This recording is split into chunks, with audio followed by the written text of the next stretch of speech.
వీరప్పన్ ఒకప్పుడు ఈ పేరు చెబితే వెన్నులో వణుకు పుట్టేది. దేశంలోని పలు రాష్ట్రాలకు కంటిమీద కునుకు లేకుండా చేసి చట్టాన్ని చేతుల్లోకి తీసుకుని నరహంతకుడిగా చలామణి అయ్యాడు. పేరుకు తగినట్లే భయంకర రూపం, మందపాటి పొడుగైన మీసాలు, చేతిలో తుపాకీ, క్రూరత్వమైన వ్యక్తిత్వం కలిగిన బందిపోటు. కొన్ని దశాబ్దాల పాటు భద్రతా దళాలకు, పలు ప్రభుత్వాలకు తలనొప్పిగా మారాడు. పులికి కూడా భయపడని వీరప్పన్ ఓ తెలుగు ఆఫీసర్ పేరు చెప్తే మాత్రం వణికిపోతాడు. ఆయన వచ్చాడంటే ఉన్న ప్లేస్ నుండి పారిపోతాడు. ఎందుకంటే ఎంతో మందిని చంపి భయపెట్టిన ఆ నీచుడికి భయాన్ని పరిచయం చేసింది మన తెలుగు ఆఫీసర్. వీరప్పన్ని మొదట అరెస్ట్ చేసింది కూడా ఆయనే. అంతేకాదు, వీరప్పన్ పుట్టిన గడ్డ మీదే ఆ ఆఫీసర్ విగ్రహం పెట్టి ఇప్పటికీ దేవుడిలా కొలుస్తారాయన్ని. అడవి బిడ్డల రక్షణ కోసం వీరప్పన్తో తలపడి చివరికి ప్రాణాలు కోల్పోయిన గొప్ప ఆఫీసర్ ఆయనే పందిళ్లపల్లి శ్రీనివాస్.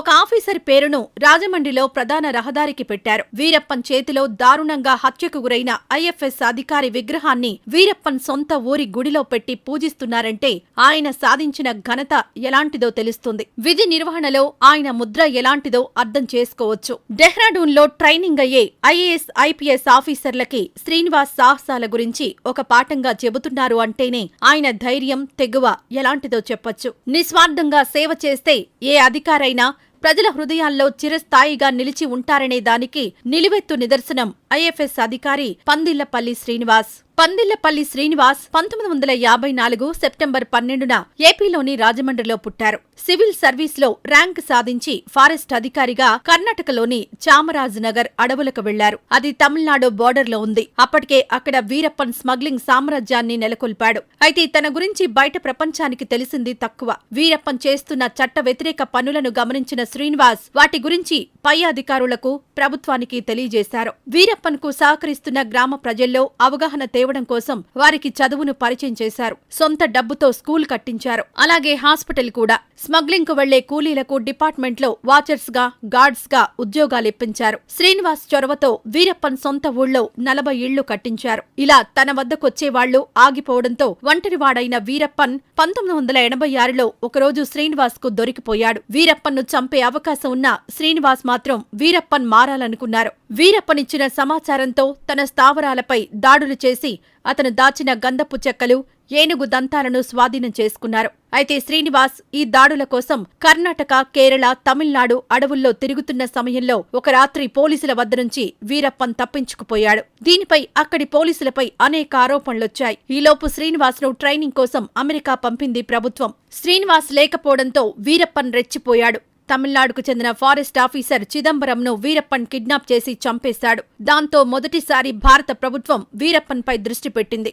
వీరప్పన్ అరాచకాలు పెరిగిపోవడంతో ప్రత్యేకంగా ఏర్పడిన స్పెషల్ టాస్క్ ఫోర్స్ కోసం శ్రీనివాస్ను అమెరికా ట్రైనింగ్ నుంచి వెనక్కు పిలిపించింది ప్రభుత్వం. వీరప్పన్ గురించి అన్ని వివరాలు తెలిసిన శ్రీనివాస్ ఉంటే వీరప్పన్ ఆట కట్టవచ్చని ప్రభుత్వం భావించింది. అది వర్కౌట్ కూడా అయింది. 1990 జూన్లో టాస్క్ ఫోర్స్ లో చేరిన శ్రీనివాస్ స్మగ్లర్ వీరప్పన్ చుట్టూ ఒక నెట్వర్క్ ఏర్పాటు చేశారు. పైగా శ్రీనివాస్ వీరప్పన్ సొంత ఊళ్ళో చేస్తున్న సంక్షేమ కార్యక్రమాలకు అక్కడి ప్రజలు జేజేలు పలకడం మొదలుపెట్టారు. గోపీనాథం ఊళ్ళో ఫ్రెండ్స్ ద్వారా సేకరించిన విరాళాలతో మరియమ్మన్ దేవాలయం కట్టించారు. ఇది వీరప్పన్ను మరింత రగిలిపోయేలా చేసింది. తన అనుచరులు సైతం శ్రీనివాస్ చర్యల వల్ల చెట్లు నరకడానికి రాకపోవడంతో పూర్తిగా ఒంటరివాడయ్యాడు వీరప్పన్. ఇక మరోసారి దొరికిపోవడం తథ్యమని భావించేవాడు. ఒకసారి వీరప్పన్ను అటవీ అధికారి శ్రీనివాస్ అరెస్ట్ చేశారు. ఒకరోజు తనకు చాలా తలనొప్పిగా ఉందని వీరప్పన్ భద్రతా సిబ్బందికి చెప్పారు. తలకు రాసుకునేందుకు తైలాన్ని ఇవ్వగా ఆయన దాన్ని తెలివిగా చేతులకు కూడా రాసుకున్నారు. దీంతో కొన్ని నిమిషాలకే ఆయన చేతులు సంకళ్ల నుంచి బయటకొచ్చాయి. చాలా రోజుల పాటు వీరప్పన్ పోలీస్ కస్టడీలో ఉన్నప్పటికీ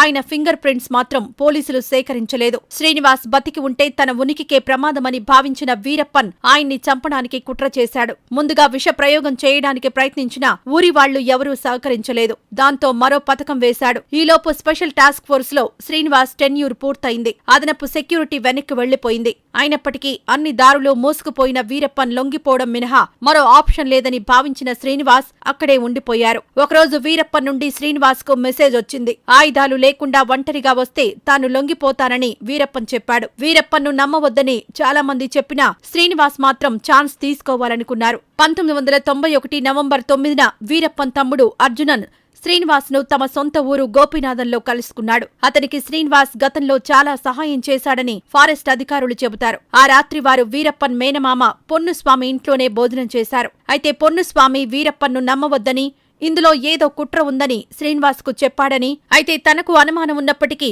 వీరప్పన్ లొంగిపోయే అవకాశం దేన్ని వదులుకోనని చెప్పిన శ్రీనివాస్ ఆ తర్వాత రోజు అంటే 10 నవంబర్ ఉదయమే గోపీనాథం గ్రామాన్ని ఆనుకుని ఉన్న అడవుల్లోకి 6 కిలోమీటర్ల దూరం ప్రయాణించారు. ఆ సమయంలో శ్రీనివాస్తో కృష్ణ అనే ఫారెస్ట్ వాచర్, పొన్నుస్వామి, మరో 2 గ్రామస్తులు, అర్జునన్ మాత్రమే ఉన్నారు. కృష్ణ అనేవాడు కూడా ఒకప్పుడు వీరప్పన్ గ్యాంగ్ లో వాడే. అయితే తనతో స్మగ్లింగ్ మాన్పించి ఫారెస్ట్ వాచర్ గా ఉద్యోగం ఇప్పించింది శ్రీనివాస్నే.